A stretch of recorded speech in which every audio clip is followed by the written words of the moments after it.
বিসমিল্লাহিররহমানিররহিম। চামড়ানি মহিলা কলেজের অনলাইন ক্লাসে দ্বাদশ শ্রেণীর সকল শিক্ষার্থীকে জানাই স্বাগত।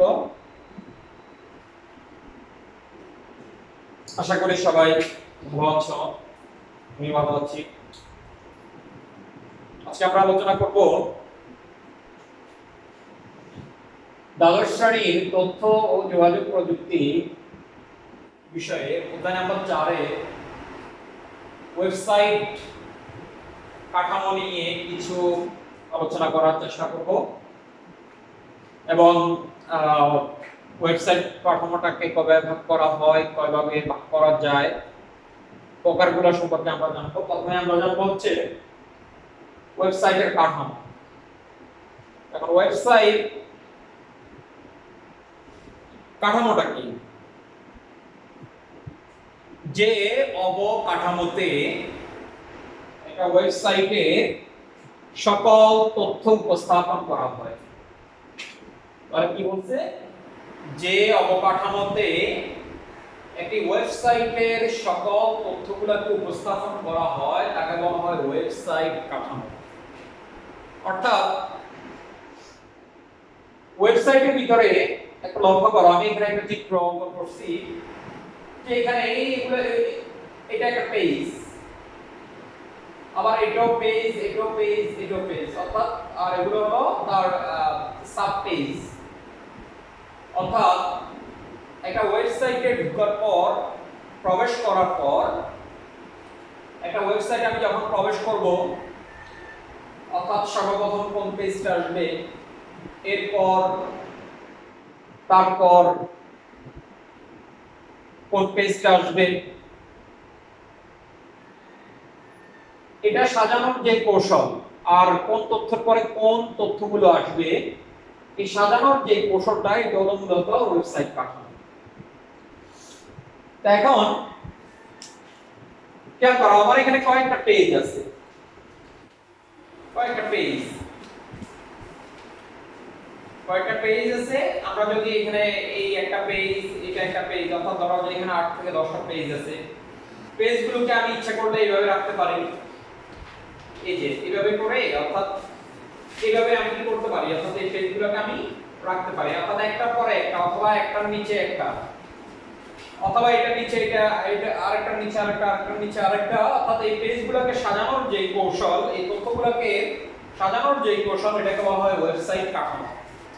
তাহলে তোমরা একটা নোটস করে নাও যে ওয়েবসাইট কাঠামো কাকে বলে? অর্থাৎ যে অবকাঠামোতে একটি ওয়েবসাইটের তথ্যগুলো বা পেজগুলো, অর্থাৎ সব তথ্যগুলো অর্থাৎ যেভাবে উপস্থাপন করা হয়, কিভাবে উপস্থাপন করা হবে, এটা মূলত নির্ধারিত হয় কিসের মাধ্যমে? ওয়েবসাইট কাঠামোর মাধ্যমে। তাহলে আমরা কি বলতে পারি?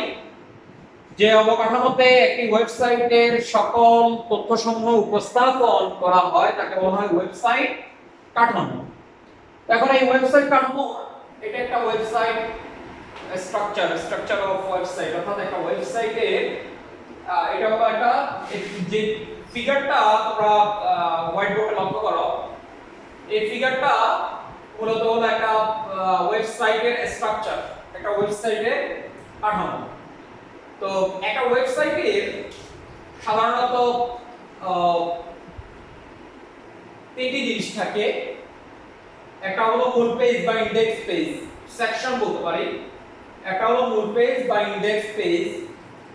দুই নম্বরে যেটা, এটা হলো আমার 1, এটা হলো 2, আর এখানে যেটা 3, এটা হলো উপসেকশন বা কন্টেন্ট যেটা, এটা হলো আমার 3 নাম্বার। অর্থাৎ একটা ওয়েবসাইটের কয়টা অংশ? অর্থাৎ একটা ওয়েবসাইট কাঠামোর 3টা অংশ থাকে। একটা হলো ইনডেক্স পেজ, আর এরপরে যেটা থাকে সেটা হলো কি? মেইন সেকশন বা মূল সেকশন। এরপরে যেটা থাকে সেটা হলো উপসেকশন বা কন্টেন্ট। এরপরে যেটা থাকে সেটা হলো উপসেকশন বা কি? কন্টেন্ট। তো এখন ইনডেক্স পেজ জিনিসটা কি?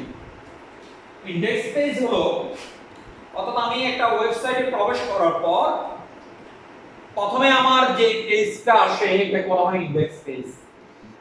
প্রথমে আমাদের যে পেজটা আসে এটা হলো ইনডেক্স পেজ। তাহলে আমি কি বলছি, অর্থাৎ একটা ওয়েবসাইটে প্রবেশ করার পর বা একটা ওয়েবসাইট লোড হওয়ার পরে সর্বপ্রথম যে পেজটা আসে এটাকে বলা হচ্ছে ইনডেক্স পেজ। আশা করি বুঝতে পারছি। এরপরে যেটা আসে সেটা হলো খেয়াল করো, অর্থাৎ এটার সাথে ইনডেক্স পেজ থেকে আবার কয়টা পেজ আসছে, একটা দুইটা তিনটা, আবার এগুলা কিন্তু সেকশন আসছে, অর্থাৎ উপ সেকশন আসছে, কন্টেন্ট আসছে।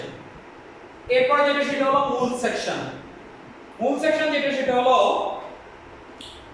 মূল পেজের পরের ওয়েব পেজগুলোকে, অর্থাৎ মূল পেজের সাথে, অর্থাৎ আমার যে পেজটা, অর্থাৎ ওয়েবসাইটটা লোড হওয়ার পর যে পেজটা আসছে ওই পেজের সাথে লিংকের, অর্থাৎ লিংক করা যে পেজগুলো আছে এটাকে বলা হয় মেইন সেকশন বা মূল সেকশন।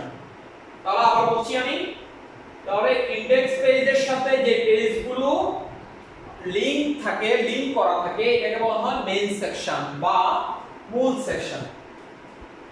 এরপর যেটা সেটা হলো উপ সেকশন বা কন্টেন্ট। তাহলে উপ সেকশন বা কন্টেন্ট জিনিসটা যেটা সেটা হলো মূল পেজের সাথে মূল সেকশন, এবং মূল সেকশনের সাথে যে পেজগুলো সংযুক্ত থাকে এটাকে বলা হয় উপ সেকশন।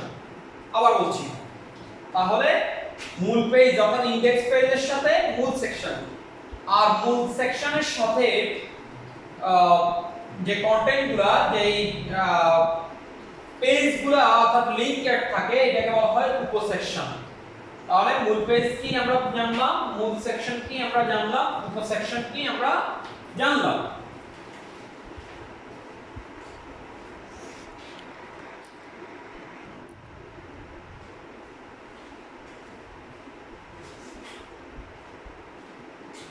আমরা এবার আলোচনা করব ওয়েবসাইটের বিভিন্ন কাঠামো নিয়ে আমরা আলোচনা করব। ওয়েবসাইটে চার ধরনের কাঠামো বিদ্যমান আছে, অর্থাৎ সাধারণ কৌশলটা হলো চার ধরনের। এক নম্বর যেটা সেটা হলো লিনিয়ার স্ট্রাকচার, দুই নম্বর যেটা সেটা হলো হায়ারার্কিক্যাল স্ট্রাকচার, তিন নম্বর যেটা সেটা হলো মিক্সড স্ট্রাকচার, এরপর হলো চার নম্বর যেটা সেটা হলো নেটওয়ার্ক স্ট্রাকচার। তো তোমরা একটু লক্ষ্য করো, আমি লিনিয়ার স্ট্রাকচার এবং হায়ারার্কিক্যাল স্ট্রাকচারের দুটি চিত্র অঙ্কন করছি। লিনিয়ার স্ট্রাকচার যেটা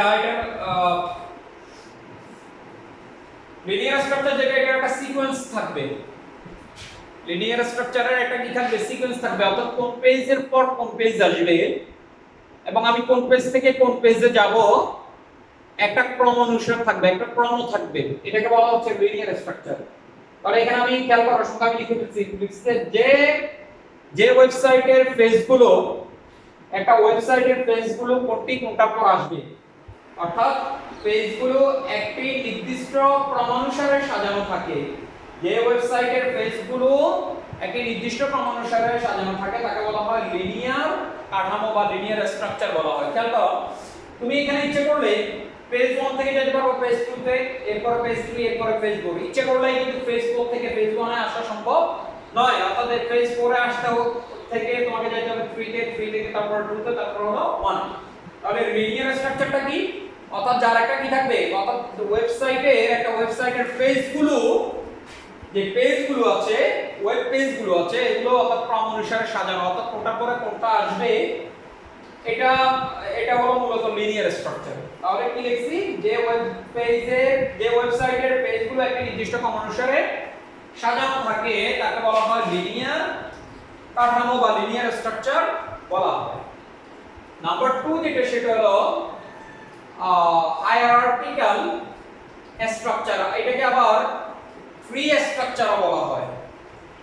অর্থাৎ হায়ারার্কিক্যাল স্ট্রাকচার যেটা, এটাকে আবার আমরা বলতে পারি ট্রি স্ট্রাকচার, অর্থাৎ এটাকে আবার ট্রি স্ট্রাকচারও আবার এটাকে বলা যায়। তো ট্রি আকারে বলার এটার একটা কারণ আছে, খেয়াল করো। আমার এখানে একটা হোম পেজ, এই হোম পেজে ধরো আমি একটা পলিটেকনিক্যালের একটা ওয়েবসাইটে ঢুকলাম, হোম পেজে আসার পরে ওই পলিটেকনিক্যালের তিনটা ডিপার্টমেন্ট আছে, একটা হলো কম্পিউটার, আরেকটা হলো সিভিল, আরেকটা হলো ইলেকট্রিক্যাল। খেয়াল করো, তাহলে এটা হলো ধরো আমরা বললাম যে ফেনী ফেনী আইডিয়াল পলিটেকনিক, এটা হলো ফেনী আইডিয়াল পলিটেকনিক্যালের একটা ফেনী আইডিয়াল পলিটেকনিক্যালের একটা স্ট্রাকচার, একটা ওয়েবসাইট। ফেনী আইডিয়াল পলিটেকনিক্যালের ওয়েবসাইটে আমরা যখন ঢুকলাম, এক্সাম্পল হিসেবে ধরলাম আর কি, এটা একটা ফেনী আইডিয়াল পলিটেকনিক্যালের একটা ওয়েবসাইটের স্ট্রাকচার। প্রথমে আমরা হোম পেজ আসলাম, তো এই ওয়েবসাইটে প্রবেশ করার পর আমরা দেখলাম যে ওই পলিটেকনিক্যালের তিনটে ডিপার্টমেন্ট আছে, একটা হলো কম্পিউটার ডিপার্টমেন্ট, আরেকটা হলো সিভিল ডিপার্টমেন্ট, আরেকটা হলো ইলেকট্রিক্যাল ডিপার্টমেন্ট। তাহলে হোম পেজ থেকে আমার ডিপার্টমেন্ট অর্থাৎ এই পলিটেকনিক্যালটা কয়টা ডিপার্টমেন্ট আছে? তিনটা ডিপার্টমেন্ট। এখন আমার এখানে দেখা যাচ্ছে যে এই কম্পিউটার ডিপার্টমেন্টের ভিতরে আমার কয়টা সেমিস্টার আছে, ধরো যে 8টা সেমিস্টার, সিভিলের ভিতরে 8টা, ইলেকট্রিক্যালের ভিতরে 8টা। আবার প্রথম সেমিস্টারে কি কি বই আছে, দ্বিতীয় সেমিস্টারে কি কি বই আছে, সপ্তম সেমিস্টারে কি কি বই আছে, অষ্টম সেমিস্টারে কি কি বই আছে, এটা সাজানো আছে। আর এইভাবে এই সাজানোর কৌশল থেকে এটা হলো হায়ারার্কিক্যাল স্ট্রাকচার বা ট্রি স্ট্রাকচার। খেয়াল করো, এটা দেখতে মনে হয় যে একটা কি গাছের শাখা প্রশাখার মতো দেখা যাচ্ছে। তো এখানে আমি সংখ্যাটা লিখে দিয়েছি, বলছে যে ওয়েবসাইটের হোম পেজ, অর্থাৎ যে ওয়েবসাইটের হোম পেজে সমস্ত ডকুমেন্ট এবং পূর্ণাঙ্গ চিত্র সংক্ষিপ্ত আকারে থাকে এবং ওয়েব পেজগুলো শাখা প্রশাখায় সাজানো থাকে, তাকে বলা হয় হায়ারার্কিক্যাল বা ট্রি স্ট্রাকচার। তাহলে খেয়াল করো, এই যে এখানে কম্পিউটার থেকে তাদের 8টা সেমিস্টার থেকে আবার প্রত্যেকটা সেমিস্টারের ধরো এখানে আবার 8টা সেমিস্টারের ভিতরে এখানে আবার কোন সেমিস্টারে কোন বই আছে সবগুলো এখানে কি করা আছে, লিপিবদ্ধ করা আছে। এটাকে বলা হচ্ছে হায়ারার্কিক্যাল স্ট্রাকচার। তাহলে বলছি কি, যে ওয়েবসাইটের হোম পেজে সমস্ত ডকুমেন্ট এবং পূর্ণাঙ্গ চিত্র সংক্ষিপ্ত আকারে থাকে এবং ওয়েব পেজগুলো শাখা প্রশাখায় সাজানো থাকে, তাকে বলা হয় হায়ারার্কিক্যাল কাঠামো বলা হয়। তো এখন নাম্বার 3 যেটা, সেটা হলো মিক্সড বা হাইব্রিড স্ট্রাকচার। মিক্সড বা হাইব্রিড স্ট্রাকচার। এখন মিক্সড বা হাইব্রিড স্ট্রাকচার যেটা মিক্সড, আমরা নরমালি কি করি, আমরা যদি বলো যে হ্যাঁ খিচুড়ি পাকানো হবে, তাহলে খিচুড়ি পাকাতে হলে আমরা কি করি, আলু, ডাল, মাংস, এরপর হচ্ছে রাইস, পেঁয়াজ, রসুন, আদা যা আছে সবগুলোকে আমরা কি করি, মিক্স করে রান্না করি, তাই তো? তাহলে মিক্স মানে হলো একসাথে।